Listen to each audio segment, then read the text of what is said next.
हरे कृष्णा। आज हम श्रीमद् भागवतम का प्रथम स्कंद का द्वितीय अध्याय का श्लोक नंबर 30 to 34 देखने वाले हैं। श्लोक नंबर 30 to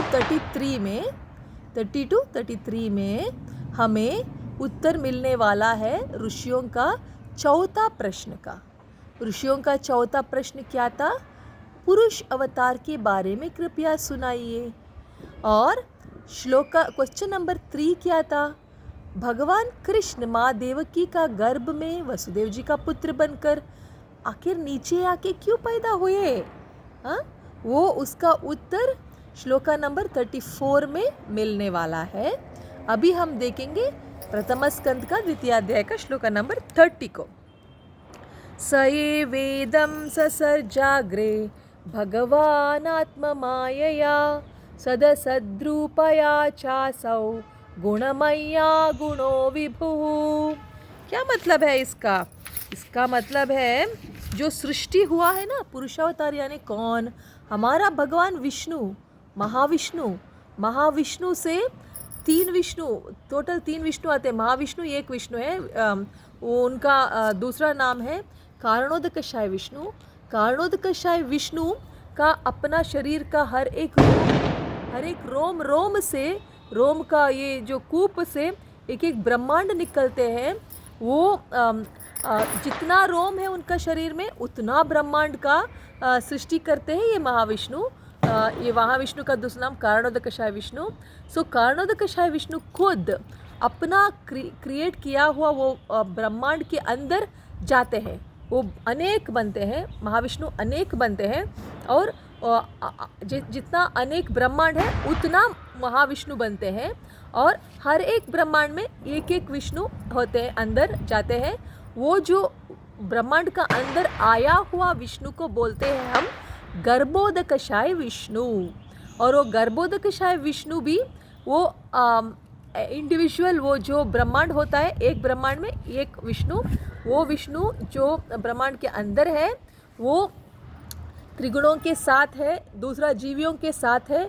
वो ऐसे लगते हैं जैसे वो भी एक जीवी है, लेकिन वो जीवी है नहीं, यानी वो भगवान है, वो जीवी के जैसे है नहीं, वो भी, उनको भी जीव है।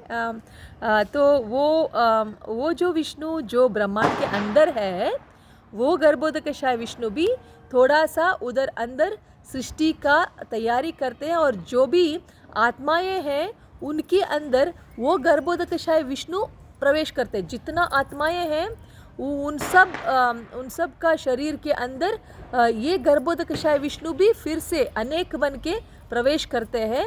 वो जो जीव है, जैसे हम एक जीव है, जो हमारे अंदर भी गर्भोदकशाय विष्णु का एक कॉपी अंदर आया है।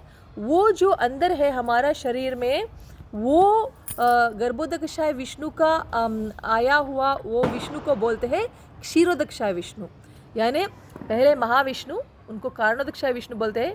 उनसे उनका शरीर में जितना रोम है उतना ब्रह्मांड का सृष्टि हुआ। और हर एक ब्रह्मांड में वो महाविष्णु अनेक बनकर हर एक ब्रह्मांड के अंदर गए, हर एक ब्रह्मांड का, हाँ, वो अनेक बनकर। सो जो अनेक बनकर अंदर गए ना, वो वाला महाविष्णु जो ब्रह्मांड के अंदर है उनको हम बोलते हैं गर्भोदकशाय विष्णु। और गर्भोदकशाय विष्णु भी हर एक ब्रह्मांड के अंदर सृष्टि का इंचार्ज है। तो जो भी सृष्टि का जो भी है, जैसे हम जीव लोग हैं, कोई वस्तुएं है, पर्वत होगा, पेड़ होगा, जो भी जीवी है, वो जीवी के अंदर, वो अणु अणु के अंदर भी वो जो गर्भोदकशाय विष्णु है अनेक बन के प्रवेश करते हैं ना। वो जो प्रवेश करने के बाद, यानी हम जैसे जीवी के अंदर जब प्रवेश करने के बाद जो हमारे दिल के अंदर जो विष्णु है उनको हम गर्भोदकशाय विष्णु नहीं बोलते, उनको हम बोलते हैं क्षीरोदकशाय विष्णु। यानी 3 पुरुषावतार में 3 है, कारणोदकशाय विष्णु, गर्भोदकशाय विष्णु और क्षीरोदकशाय विष्णु। उन सब का डिटेल्स अभी हमें पता चलेगा। अब ये श्लोक का अनुवाद पढ़ते हुए हम पढ़ेंगे अभी 30 श्लोक का अनुवाद का सारांश। तो हमने अभी पढ़ा ना, स ये वेदं ससर्जाग्रे भगवान आत्ममाया सदसद्रूपाय चासौ गुणमय्या गुणो विभुः। उसका मतलब है भगवान वासुदेव का स्वरूप परिपूर्ण आत्मा अध्यात्ममय है और और वो जगत सृष्टि का पूर्व में अपने विभूतियों के साथ विराजमान थे, और ये जो भौतिक सृष्टि का पूर्व में अपना अंतरंग का शक्ति के द्वारा सृष्टि कार्य को निर्वाहन करने के लिए जो अगत्य कार्य कारण शक्ति है उनका सृष्टि किया। यानी क्या है, जो हमने बताया ना सिंपल वर्ड में कि महाविष्णु का शरीर से एक एक रोम का कूप से एक एक ब्रह्मांड निकले, यानी वो सब सृष्टि किया है ये महाविष्णु ने। ये महाविष्णु का दूसरा नाम कारणोदकशाय विष्णु, बस इतना ही है। और वो जो सृष्टि के लिए जो भी कार्य कारण चाहिए वो सब उन्होंने सृष्टि किया। तो फिर नेक्स्ट श्लोका, और इसका डिटेल्स ना हम सेकेंड कैंटो में देखेंगे, ठीक है, सेकेंड कैंटो और थर्ड कैंटो में देखेंगे। अब हम पढ़ेंगे श्लोका नंबर 31। तया विलसितेष्वेषु गुणेषु गुणवानिव अंतःप्रविष्ट आभाति विज्ञानेन विजृंभितः। इसका मतलब है 31 श्लोक में ऐहिक मूल द्रव्य का सृष्टि के बाद भगवान अपने आप को फिर से विस्तरण करके उसके अंदर प्रवेश किए। कौन? ये हमारा महाविष्णु जो है, कारणोदकशाय विष्णु, अपने आप को अनेक बन के प्रवेश किए। किसके अंदर? अपना सृष्टि किया हुआ ब्रह्मांड के अंदर। ऐहिक गुणों के साथ संबंध रखकर सृष्टि हुआ वस्तुओं के साथ खुद भी एक सृष्टि किया हुआ वस्तु के जैसे दिखते हैं, तो भी वो हमेशा सच्चिदानंद स्वरूप ही है। वो सृष्टि किया हुआ चीज़ों के साथ तुलना हम नहीं कर सकते। वो सच्चिदानंद है, हमेशा आनंद में है, वो कंट्रोलर है। हम लोग हमेशा दुख में है, हम कंट्रोल्ड है ना। तो हमारे के जैसे वो लगते हैं भगवान, लेकिन हमारे जैसे है नहीं। भगवान तो सृष्टि करता है, हम सृष्टि हुआ चीज़ है ना। तो अभी 32nd वर्स क्या बोलता है?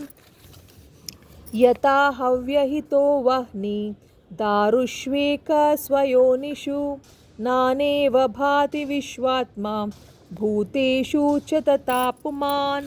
32nd वर्स बोलता है कि जैसे ये वुड के अंदर, लकड़ी के अंदर जैसे अग्नि होता है अंदर, इसलिए जब अग्नि जलाते हैं तो प्रकट होता है अग्नि अच्छी तरह से। सो अग्नि जैसे लकड़ी के अंदर हमेशा रहता है, वैसे भगवान भी सर्वेश्वर है, विश्वात्मा है, यानी विश्व का हर एक चीज़ के अंदर वो आत्मा के जैसे है। हाँ, हर एक चीज़ के अंदर विश्वात्मा है, और लेकिन वो भगवान एक ही है, यानी एक भगवान अनेक बनते हैं, तो इसलिए वो एक ही है। और सकल प्राणी के अंदर भी वो है, इसलिए वो सर्वव्यापक दिखता है। हाँ, तो हमने कहा ना, जैसे कारणोदकशाय विष्णु यानी महाविष्णु अनेक बन के सृष्टि के अंदर चले जाते हैं, उसके बाद क्या होता है? 33rd वर्स देखेंगे।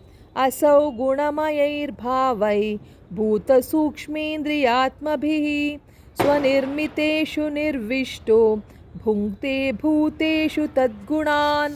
वो 33rd वर्स बोलता है, सो ये जीवी, ये सारे जीवी त्रिगुणों के प्रभाव के अंदर फंसे हुए हैं त्रिगुणों का जाल में फंसे हुए हैं। भगवान अपना स्वांश को विस्तरण करके परमात्मा बन के हर एक जीवी के अंदर प्रवेश करते हैं, लेकिन वो त्रिगुणों में फंसे हुए नहीं हैं। वो त्रिगुणों का कंट्रोलर है, त्रिगुणों का क्रिएटर है। हाँ, त्रिगुणों का सृष्टि करता है वो भगवान, और त्रिगुणों का कंट्रोलर है वो भगवान विष्णु। सो अब जो जीवी लोग वो त्रिगुणों के प्रभाव में फंसे हुए हैं ना, और इसलिए ये त्रिगुण, ये जीवियाँ सोचते हैं कि हम कुछ भोगवांछा करें। हाँ, तो ये त्रिगुणों के प्रभाव से ये दुनिया में थोड़ा भोग करने के लिए जब चाहते हैं, तो उनका जो अंदर भगवान है ना, यानी जो ब्रह्मांड के अंदर आए हुए महाविष्णु को बोलते हैं गर्भोदकशाय विष्णु। वो गर्भोदकशाय विष्णु भी अंदर अंदर जो जीवात्माएं हैं हमारे हमारे अंदर आते हैं ना, वो क्षीरोदक्षाय विष्णु बनकर, वो क्षीरोदक्षाय विष्णु देखते रहते हैं हमारे मन में क्या भोगवांछा हो रहा है, यानी भोग का इच्छा। जब हमारा भोग का इच्छा हमारा मन में होता है, जो भोग के लिए हम कोशिश करते हैं, तो हमें एन्जॉयमेंट कैसे मिलता है? ये क्षीरोदक्षाय विष्णु हमें एन्जॉयमेंट का महसूस कराते हैं हमारे अंदर का मन के द्वारा, सुप्त मन के द्वारा हमें एन्जॉयमेंट का अनुभव कराते हैं ये विष्णु, जिसको हम क्षीरोदक्षाय विष्णु कहते हैं। हाँ, और इधर लिखा है अंतर्गत ये परमात्मा अनुभवी जैसे दिखते हैं, तो भी वो कुछ प्रपंच का भोग वांछा को वो अनुभव न करते हुए निर्लिप्त रहते हैं। यानी भगवान हमारे जैसे भोगी नहीं है, वो भोग से निर्लिप्त है, वो भोग करते नहीं हैं। वो हमें भोग का इच्छा है तो हमें भोग का महसूस कराते हैं त्रिगुणों के द्वारा। ठीक है ना। अब है ये तो 3 पुरुष अवतार का बारे में हो गया, ये 3 श्लोका में, 4 श्लोका में। अब नेक्स्ट क्वेश्चन, कृष्ण नीचे क्यों आए देवकी जी के घर में? तो उसका उत्तर 34 श्लोका में मिलता है। भावयत्येष सत्वेन लोकान् वै लोकभावनः लीलावतारानुरतो देवर्यन्नरादिषु। तो देवतिर्यन्नरादिषु।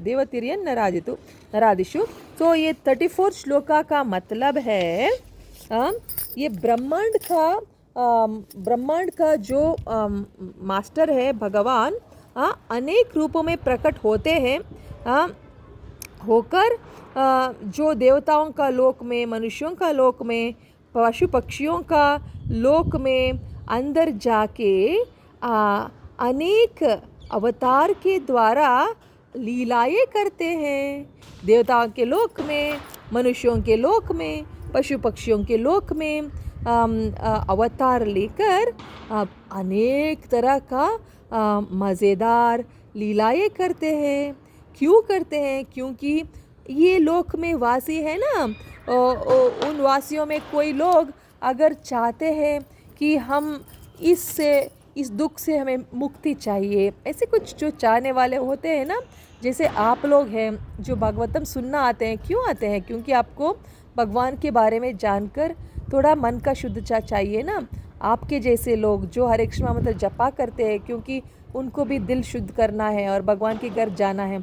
आपके जैसे लोग, हमारे जैसे लोगों को उद्धार करने के लिए पहले हमारे दिल में इच्छाएं जगाना है। भगवान के लोक में जाने के लिए इच्छा जगाना है ना। वो इच्छा जगाने के लिए आके इधर अनेक अवतार में अनेक सुंदर सुंदर लीलाएं करके हमारे मन को छूना चाहते हैं। छूकर हमें वो भगवान की तरफ आकर्षित करके हमें अपने ओर खींचने के लिए इधर नीचे आते हैं, ताकि वो हम जैसे, आप जैसे अच्छे लोग हैं जो परिश्रम कर रहे हैं भगवान के घर जाने के लिए, उनको खुद आके लेके जाने को इधर नीचे दुनिया में पैदा होते हैं देवकी के जैसे भक्तों के घर में। हरे कृष्णा।